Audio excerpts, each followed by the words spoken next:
There are 5 social mistakes that you make without even realizing. Now you might be watching this thinking, oh, how dare he say that to me? I don't make any of these mistakes. But just hear me out. You know, I might be wrong, but I certainly make some of these mistakes. I know everyone makes these mistakes. If you're new here, my name is Kavi. I'm an incoming analyst in the wealth management division of a global bank, where I've been surrounded by people with some of the best social skills in the world. So I'm not going to waste your time. I'm going to jump straight into the 5 social mistakes that you might be making. Mistake number 1 is talking too much about yourself.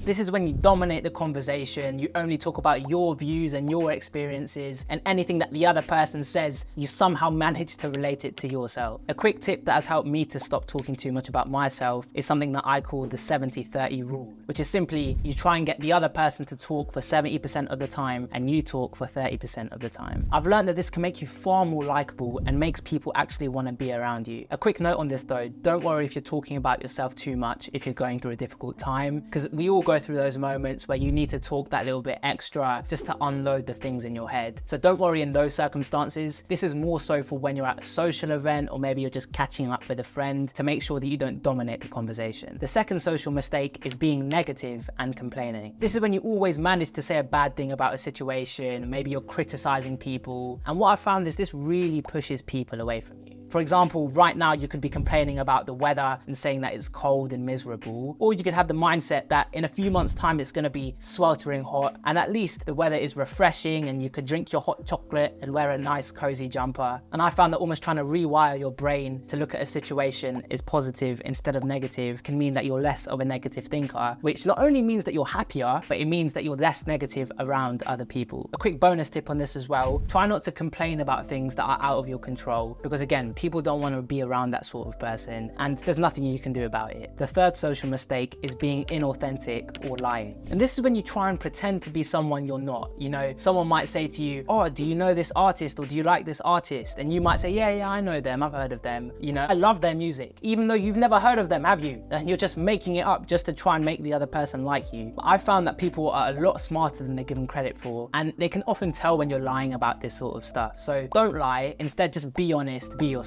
The fourth social mistake that I don't really think gets much attention, yet a lot of people do, is ending your sentence on a higher tone. And this is when you literally just finish the sentence that you've just said with a higher pitch. So, hey guys, I have this suggestion that I think we should all do. And you know, I thought of this when I was walking in the park last week. And obviously that's an exaggerated version, but the amount of people that speak like this is crazy. Instead, if you say, hey guys, here's a suggestion that I think we should do, and it's something that I thought about when I was walking in the park the other week, you command a lot more credibility and a lot more respect by just speaking with the tone at the end of your sentence going down instead of up. Before I go on to the final tip, please go down and like and subscribe this video. It really does help me to grow, and it will mean that you'll get more helpful videos like this on your algorithm. Mistake number 5 is interrupting. Now, this can often happen when you get really excited of an idea or the other person saying something that's a bit boring, so you just want to talk over them. But there's sometimes nothing more annoying for the other person than when they're trying to get an idea out, they've just got into the flow of what they're saying, and you just interrupt them mid through that. A tip that's helped me to reduce interrupting is when someone's saying something and you think of an idea in your head, instead of just saying it straight away, just park it in there for a minute, and when they're done talking, then you can say it. It sounds like such a small, obvious thing, but you'd be surprised by the amount of people that just interrupt others. So if that's you, try and make an active effort to park it in here instead of just blurting it out straight away. So to end, the 5 social mistakes that you might be making without realizing is talking too much about yourself, being negative, being inauthentic, ending your sentences on a higher tone, and interrupting. Of these 5 tips, I bet some of them you related to, some of them you thought, nah, I don't really do that. And all you need to do now is for the rest of today, pick one of these 5 that you maybe do a little bit too much and just work on it today. Try and make sure that you're not interrupting, or try and make sure that you end your sentences on a lower tone instead of a higher tone. And this will mean that people will be more drawn to you, you will have stronger relationships, and you'll ultimately be a happier person. If you've enjoyed, I've linked my latest video over here. Thanks for watching and see you soon.